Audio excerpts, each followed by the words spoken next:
এক মূর্তি পূজারী যে নাকি মূর্তি পূজা করে আল্লাহকে মানে না, এমন এক ব্যক্তি একদিন ওমর রাদিয়াল্লাহু তাআলা আনহুর কাছে এসে বলতেছে, ওমর, এই দেখো আমার এই মূর্তিটার হাত ভাঙ্গা,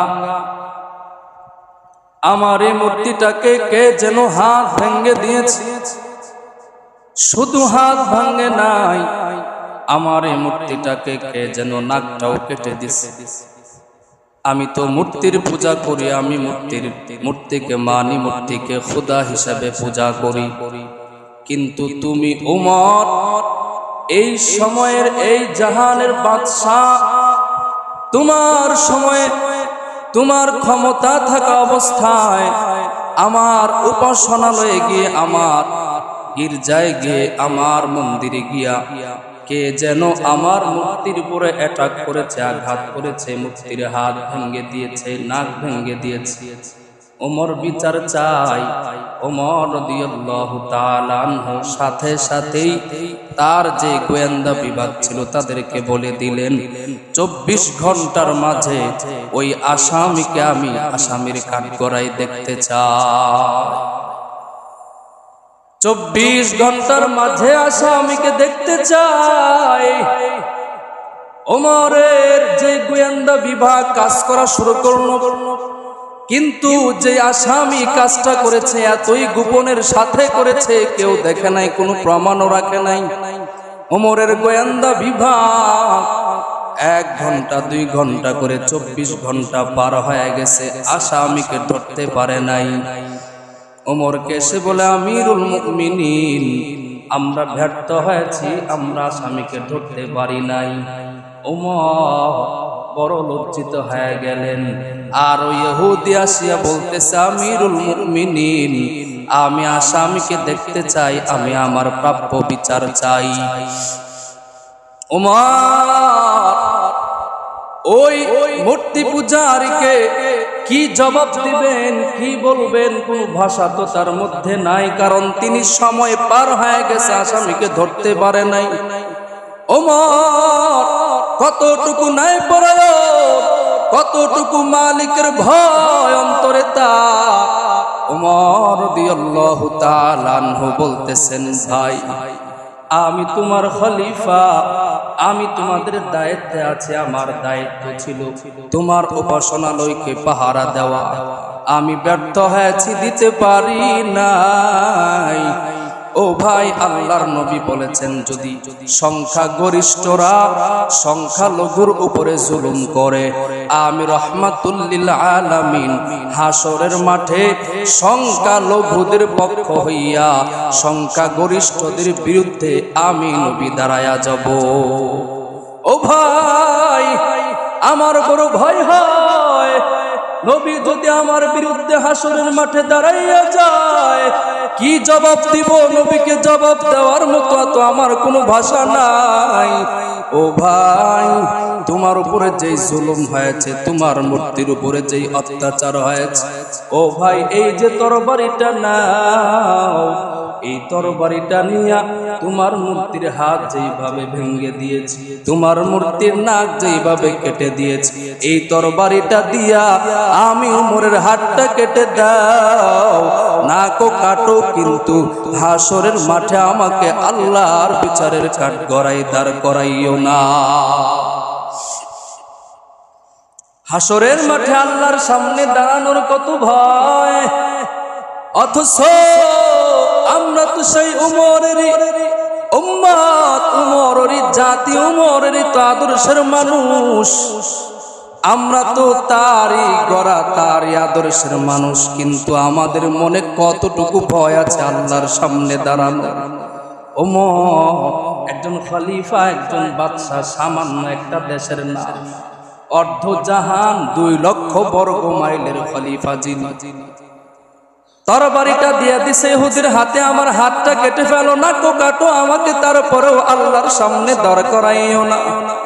ওই ইহুদি চিন্তায় পড়ে গেছে, কি করব? একবার তরবারি ধরতে চায়, আবার ভাবে আমি কি আসলেই ওমরের হাতটা কেটে দিব না। এমন সময় এক ব্যক্তি দৌড়াইয়া ওই ইহুদির পা জড়াইয়া ধরে কান্না করে আর বলে, ও ইহুদি ভাই, আমিরুল মুমিনিনের হাতটা কাটিও না, আমিরুল মুমিনিনকে অঙ্গহানি করিও না। আমি তোমার মূর্তির হাত ভেঙেছি, আমি তোমার মূর্তির নাক কেটেছি, আমি অতি গোপনে করেছি, আমাকে কেউ ধরতে পারে নাই। কিন্তু এখন যখন দেখলাম আমার দোষের কারণে, আমার অন্যায়ের কারণে একজন নির্দোষ বাদশা, একজন খলিফার অঙ্গহানি হয়ে যাবে, আমি আর ঠিক থাকতে পারি নাই। এই যে তরবারিটা দিয়া আমার হাত কাটো, আমিরুল মুমিনকে অঙ্গহানি করিও না। ওই ইহুদি বড় অবাক হয়ে গেছে। এটা তো কোনো সাজানো ঘটনা না আমাদের দেশের মতো।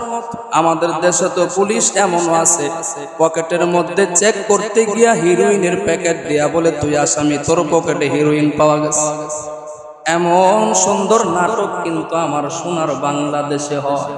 ওইটা তো আর এমন সাজানো ঘটনা না। ওই ইহুদি বড় অবাক হয়ে গেছে। আল্লাহর সামনে দাঁড়ানোর কত ভয়। উমর নিজের হাত কাটতে চায় মালিকের সামনে দাঁড়ানোর ভয়ে। আর এক বান্দা কেউ জানতো না, অপরাধ স্বীকার না করলে সেও এসে তার হাত কাটতে চায় মালিকের সামনে দাঁড়ানোর ভয়ে। যে মালিককে এত ভয় করো, যেই নবীকে এত মায়া করো, মোহাব্বত করো, ও আমিরুল মুমিনিন, আমি আমার বিচার পেয়ে গেছি, আমার বিচার আমি বুঝে পেয়েছি। ও আমিরুল মুমিনিন, আর হাত কাটা লাগবে না, নাকও কাটতে হবে না, বরং আমি আপনাদের ইসলাম ধর্মের সৌন্দর্য দেখিয়া বড় বিমোহিত হয়ে গেলাম, হাতটা বাড়াইয়া দিলাম, কালমা পড়াইয়া আমার মুসলমান বানাইয়া দেন। এই হলো উমর, মালিকের সামনে দাঁড়ানোর ভয়। মালিকের সামনে দাঁড়াবে, কি জবাব দিবে, এত ভয় অন্তরে, অথচ একজন বড় খলিফা বাদশা, অথচ জান্নাতের টিকিট প্রাপ্ত সাহাবী উমর। এর মুসলমান, শুধু তাই নয়, উমরের জিন্দেগি বললে তো শেষ করা যাবে না। ওমর রাদিয়াল্লাহু তাআলা আনহু মানুষের খোঁজ খবর নিতেন, মানুষদেরকে দেখতেন। বিচার ব্যবস্থা বড় কঠিন ছিল।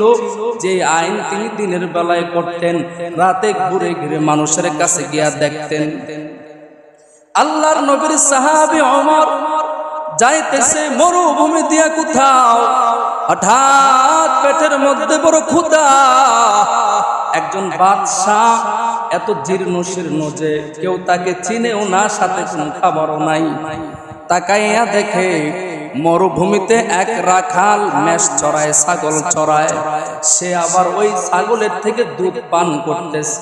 উমর নজরটা চলে গেছে রাখালের কাছে, গিয়া বলে, রাখাল ভাই, তুমি তো দুধ পান করতেছো, আমাকে একটু দুধ পান করার অনুমতি দাও, আমি আমার পেটের ক্ষুধা নিবারণ করি।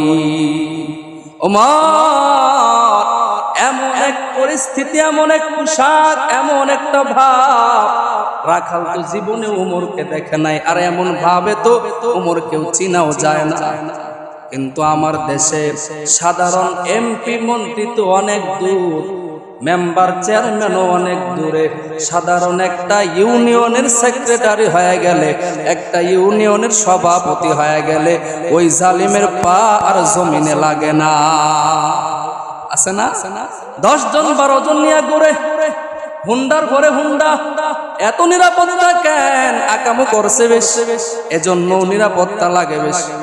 আমি আমার জীবনে, আমরা দেখবেন একজন বড় আমির আছেন, চরমনায়ের পীর সাহেব যাকে বলে, রাজনীতিও করেন, রাজনীতির মাঠেও আছেন, পীরের ময়দানেও ভালো কাজ করেন, একা একা চলে, কোনো পাহারাদার লাগে না। আপনি যেমনি বাজারে যান, তিনিও তেমনি বাজারে যায়। অথচ একজন বড় পীর, একজন লড়াকু সৈনিক, কিন্তু কোনো ভয় নাই, কোনো শত্রু নাই। অথচ আমার এই সোনার বাংলায় একজন সাধারণ কর্মী হয়ে গেলে, একজন সাধারণ সেক্রেটারি সম্পাদক হয়ে গেলে ওই জালিমের পা আর জমিনে লাগে না। অথচ অর্ধ জাহানের বাদশা খলিফা একজন শাসক এক রাখালকে গিয়া বলে, ভাই আমার একটু দুধ পান করতে দাও। রাখাল বলে, ও আগন্তুক মুসাফির, আমার তো দুধ পান করার অনুমতি আছে, তোমার তো দুধ পান করার অনুমতি নাই, আমি তোমারে কেমনে দুধ দিব? উমর অবাক হইলেন, দেখি রাখালের মাঝে ইনসাফ আছে, চাইলে কিন্তু রাখাল আমারে দিতে পারত। উমর বললেন, ঠিক আছে, যখন দিবা না কিছু টাকা দেই, টাকার বিনিময়ে দাও। উমরের ওই মুসাফির বলে, না ভাই, কারণ মালিক আমারে দুধ পান করার অনুমতি দিছে, বিক্রি করার অনুমতি দেয় নাই, অতএব আমি তোমার কাছে দুধ বিক্রি করতে পারবো না। উমর তার ইনসাফ দেখে আরো একটু অবাক হইলেন। এবার তাকে পরীক্ষা করার জন্য বললেন, ঠিক আছে, তাহলে আমি একটা ছাগলের মূল্য দিয়া দেই, আমার কাছে বিক্রি করে ফেলো, তোমার মালিক তো আর তোমাকে দেখবে না। তুমি যদি মালিককে বলো একটা ছাগল বাঘে খেয়ে ফেলেছে, মালিক বিশ্বাস করবে, তুমি ফাঁকে কিছু টাকাও পাইলা, তোমার লাভ হইল, আমার কাছে টাকার বিনিময়ে একটা ছাগল বিক্রি করে দাও। ওই রাখাল বলে, আগন্তুক মুসাফির শোনো, আমি চাইলে আমি একটা ছাগল বিক্রি করতে পারবো, মালিক আমাকে যথেষ্ট পরিমাণ বিশ্বাস করে, আমি যদি বলি বাঘে খেয়ে ফেলেছে, একবারও আমাকে বলবে না, বিশ্বাস করবে। কিন্তু মুসাফির আমাকে একটু জবাব দাও, আমি যে ছাগল তোমার কাছে বিক্রি করব, মালিক দেখবে না, ঠিক আছে সত্য, কিন্তু উপরে তো একজন মালিক আছে, তাকে ফাঁকি দেওয়ার কোন রাস্তা তোমার কাছে আসেনি, আমারে বলো। ওমর তার দেশের সামান্য একজন রাখালের এমন আল্লাহর ভয় দেখিয়া এতই বিমোহিত হইলেন, মুগ্ধ হইলেন, পরবর্তীতে ওই রাখালকে ওমর একটা জায়গার প্রদেশের বিচারক বানায়া দিলেন। এই হচ্ছে ওমরের বিচার, ওমরের খোদা ভীরুতা, ওমরের ভয়। ওমর রাদিয়াল্লাহু তাআলা আনহু সারাটা জিন্দেগি ইসলামের উপরে ব্যয় করেছেন, আল্লাহর জন্য ব্যয় করে দিয়েছেন। এ মুসলমান, অন্তিম সময়ে জীবনের শেষ মুহূর্তে আল্লাহর নবীর সাহাবীর যে করুণ এক পরিণতি, তা মুসলমান আজ অনেকেই জানে না। আজ আমি আপনি মুসলমান কত অজুহাত দেখাই, কত বাহানা দেখাই, কত রকমের বাহানা, অথচ ওমরের জিন্দেগিটা একটু পড়িয়া দেখো, সারাটা জীবন ইসলামের উপরে ব্যয় করেছেন, ইসলামের জন্য কুরবানি করেছেন। আল্লাহর নবীর সাহাবী ওমর এক মাজুসি মূর্তি পূজারী, অগ্নি পূজারী, আল্লাহর নবীর সাহাবী ওমরের কাছে এসে বিচার দিলেন, ও আমিরুল মুমিনিন, আমি একজন খঞ্জর বানাই, খঞ্জর বিক্রেতা, এমন একটা যন্ত্র যেটার 3টা মুখ থাকে, এগুলো আমি বানাই। আমিরুল মুমিনিন, আমার মনিব আমার কাছ থেকে প্রতিদিন 2 দিরহাম চার্জ করে ট্যাক্স নেয়। ও আমিরুল মুমিনিন, আপনি আমার এই ট্যাক্সটা একটু কমাইয়া দেন। মাজুসি এই কথা বলার পরেও ওমর বললেন, তোমার মালিক তো বেশি ট্যাক্স চাই নাই, দিয়ে দাও। ওই মাজুসির রাগ হয়ে গেল, সবার জন্য ওমর তুমি নরম, কিন্তু আমার জন্য ওমর তুমি ঠিক বিচারটা করলা না। এবার বাড়িতে গিয়া খঞ্জর বানাইছে একটা কঠিন ভাবে, বড় ধারালো করে। ফজরের নামাজের সময় অন্ধকারে জামাত হয় মদিনাতে। এখন যখন রাত এখনো আধার কাটে না, আমরা তো অনেক পরে পড়ি, কিন্তু এখনো মদিনাতে অন্ধকার থাকতেই ফজরের জামাত আরম্ভ হয়ে যায়। যারা গেছেন তো তারা জানেন। ওমর অন্ধকারের মধ্যে দাঁড়াইয়া গেছে নামাজে। ওই মাজুসি আবু লুলু নামক সেও বড় ছদ্মবেশে জুব্বা লাগাইয়া, টুপি লাগাইয়া নামাজের কাতারে এসে হাজির হয়ে গেছে। যখন ওমর নামাজে আল্লাহু আকবার বলে দাঁড়াইয়া গেছে, ওই মাজুসি পিছন থেকে এসে ওমরকে 3টা আঘাত করলেন খঞ্জর দিয়া।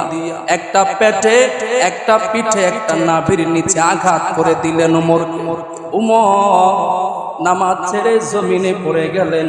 পিছন থেকে এক সাহাবীকে দাঁড় করায়া দিলেন, নামাজ বাকি পূরণ করলেন। আব্দুর রহমান ইবনে আউফ নামে তিনি দাঁড়াইয়া নামাজকে পূর্ণ করলেন।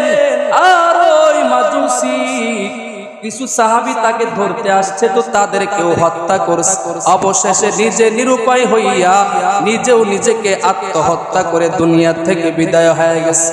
যেটা বুঝার বিষয়, উমরকে নামাজের পরে জমিনের মধ্যে বড় খাটের মধ্যে শোয়ানো হইল। বড় খাটের মধ্যে দামি বিছানার মধ্যে রাখা হয়। উমর রাদিয়াল্লাহু তাআলা আনহুর পেট কেটে গেছে, নাভির নিচে আঘাত করার কারণে পেটের নাড়িগুলো কেটে গেছে। উমরের মুখে খাবার দেয়, দুধ দেয়, দুধ এরকম ভাবে বের হয়ে যায়, থাকে না।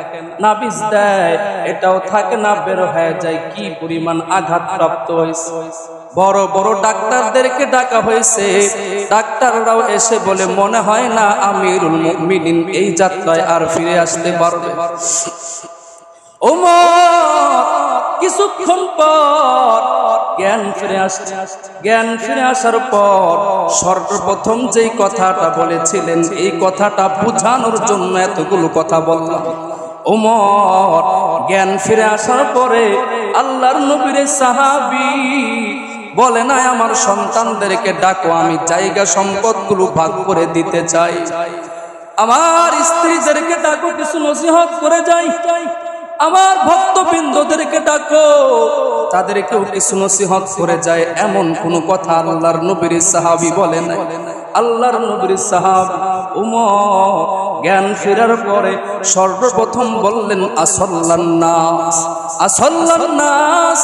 আমার দায়িত্বে যে একটা নামাজ ছিল, আমি যে একটা নামাজের দায়িত্বে দাঁড়িয়েছিলাম, আমি যে ইমাম হইয়া দাঁড়াইয়াছিলাম, আমাকে একটু জবাব দাও, ওই নামাজটা কি আদায় করা হয়েছিল কিনা?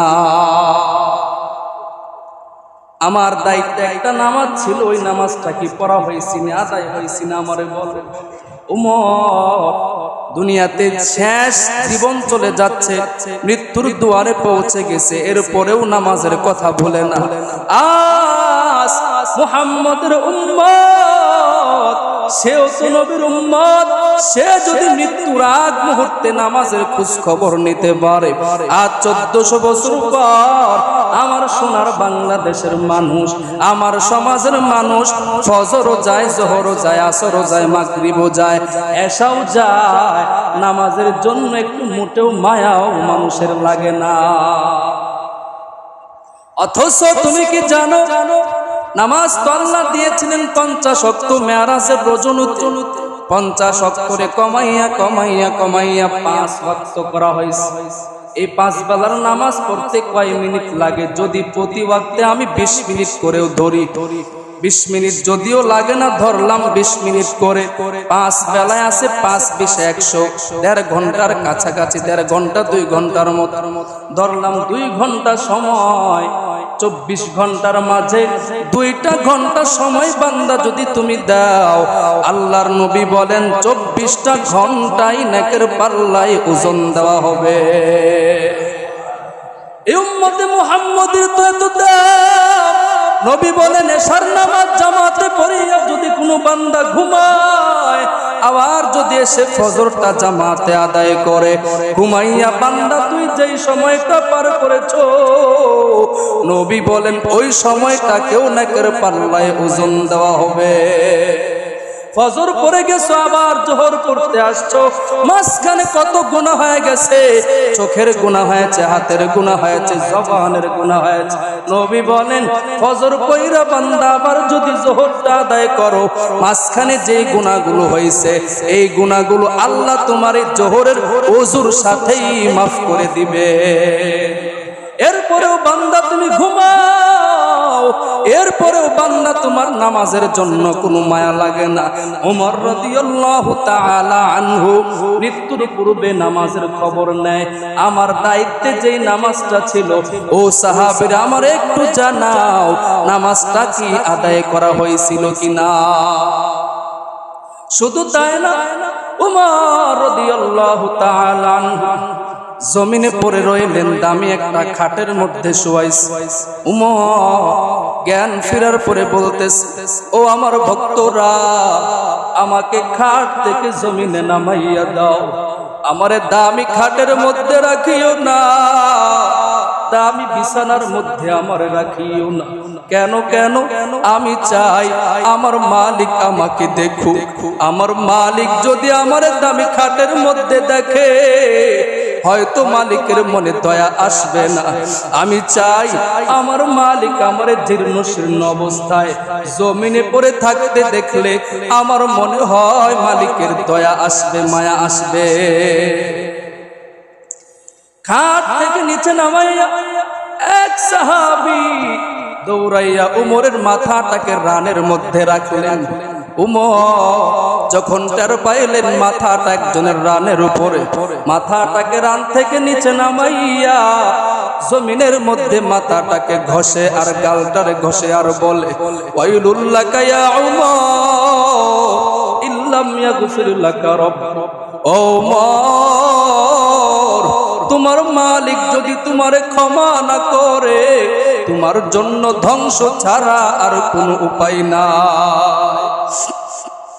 যেই মানুষটার জন্য জান্নাত ওয়াজিব, যেই মানুষটার জন্য জাহান্নাম হারাম, ওই মানুষটা মৃত্যুর পূর্বে গালটারে জমিনে ঘষে আর বলে, ও মা, তোমার জন্য ধ্বংস, তোমার জন্য ধ্বংস, তোমার মালিক যদি তোমারে ক্ষমা না করে। অথচ মুসলমান যার জন্য জান্নাত রেডি, সে যদি এই চিন্তা করে আমি তুমি মুসলমান, কি পরিমাণ গুনাহ আমি আর তুমি করি, আমার তোমার কি পরিমাণ কান্না করা উচিত। জান্নাতের টিকিট প্রাপ্ত সাহাবী উসমান কবরস্থান দিয়া যায়, কবর দেখে দেখে চোখের পানি ফেলে কান্না করে।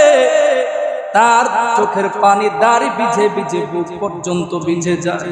সাহাবীরা বলে, উসমান, তোমার জন্য তো জান্নাত ওয়াজিব, তুমি তো আল্লাহর নবীর জামাতা, তুমি তো রাসূলের বড় শ্রেষ্ঠ একজন সাহাবী। রাসূল তোমার ব্যাপারে বড় একটা শ্রেষ্ঠত্বের কথাও বলেছেন। রাসূল বলেন, লিকুল্লি নাবিয়্যিন রাফিক ওয়া রাফিকি ইয়ানি ফিল জান্নাতি উসমান। উসমান, রাসূল বলেছেন জান্নাতে সব নবীদের একজন করে বন্ধু থাকবে, আর আমার বন্ধু হবে আমার সাহাবী হযরত উসমান। এত শ্রেষ্ঠত্ব তোমার, এরপরেও তুমি কেন কবর দেখলে কান্না করো? উসমান বলে, এই কবরটা হলো প্রথম ঘাঁটি, যদি কবরের মধ্যে আমি মাফ পেয়ে যাই আমার জন্য আর কোনো টেনশন নাই, আর যদি কবরে আমি ধরা পড়ে যাই আমার আর বাঁচার কোনো রাস্তা নাই। এই হচ্ছে সাহাবীদের কান্না। এত দামি হওয়ার পরেও সারাটা জীবন কান্না করে করে পার করেছে। অথচ আমি আপনি মুসলমান, নামাজের খবর নাই, রোজার খবর নাই, ইবাদতের ধার ধারিও না। তাহলে বুঝেন আমাদের কি পরিমাণ কান্না করা উচিত। সাহাবীদের জীবন শুধু শুনলাম আর শুধু কানের মজা নিলাম তো হবে না, এদের জীবনে থেকে শিক্ষা নেওয়াও উচিত। আজ আমরা কি শিখতে পাইলাম? সাহাবীরা এত দামি হওয়ার পরেও তারা চোখের পানি ফালাই নাই, চোখের পানিকে তারা শেষ করে নাই, তারা দমে যায় নাই, বসে যায় না, জান্নাত তো পেয়ে গেছে, আর কান্না করার দরকার নেই, এমন মরণ পর্যন্ত কান্না করছেন। এজন্য আমার আপনারও বেশি থেকে বেশি আল্লাহর কাছে ক্ষমা চাওয়া উচিত, মাফ চাওয়া উচিত, কান্না করা উচিত। কি বলেন, ঠিক না? আর যতটুকু পারি, যেভাবেই পারি, যেভাবেই সম্ভব, কষ্ট করে হলো 5 বেলার নামাজ যেন জামাতের সাথে আদায় করতে পারি। পারবো তো ইনশাআল্লাহ। আল্লাহ তাআলা আমাকে আপনাদের সকলকে যে কথাগুলো বললাম আমল করার মতো তৌফিক দান করুন। আমিন আমিন। ওয়া আখিরু দাওয়ানা আনিল হামদুলিল্লাহি রাব্বিল আলামিন।